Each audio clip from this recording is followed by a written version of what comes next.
জিন্দাবাদ জিন্দাবাদ জিন্দাবাদ অমানবীয় সেট বন্ধ করো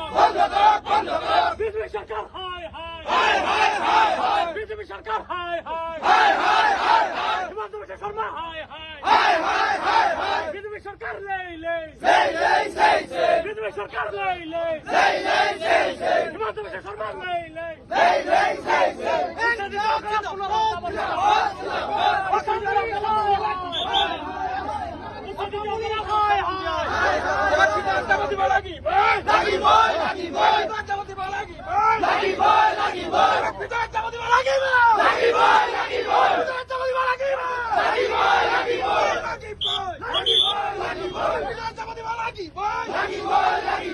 এইখিনি মানুহ নহয় নেকি আপোনালোকৰ চকুত কওকচোন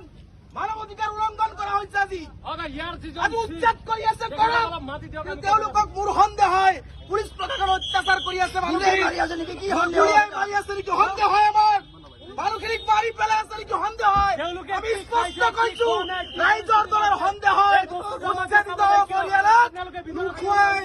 পানী এটোপাল দিয়া নাই চৰকাৰী প্ৰশাসনৰ পৰা খানা পিনা একো দিয়া নাই তেওঁলোকক হয়তো মাৰিবলৈ যত্ন কৰিছে এক অপচেষ্টা কৰিছে হয়তো গুলিয়াই মাৰি আছে গতিকে কোনো এটা ৰাজনৈতিক দলক ৰাইজৰ দলক কোনো এটা সংগঠনক ভিতৰত যাবলৈ দিয়া নাই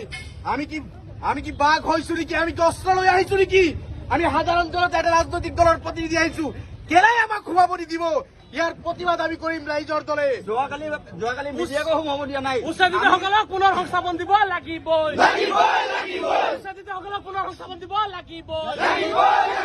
Assam police go back BJP চৰকাৰ go back Himanta Biswa Sarma go back BJP চৰকাৰ লেই লেই বিজেপি চৰকাৰ লেই লেই উচ্ছেদিত লোকসকলক পুনৰ সংস্থাপন দিব লাগিবই অমানৱীয় উচ্ছেদ বন্ধ কৰক অমানৱীয় উচ্ছেদ বন্ধ কৰক ইনকিলাব জিন্দাবাদ ঐক্যবদ্ধ সংগ্ৰাম জিন্দাবাদ ইনকিলাব জিন্দাবাদ অসম পুলিচ হায় হায় অসম পুলিচ হায় হায় Assam police go back Assam police go back Himanta Biswa Sarma go back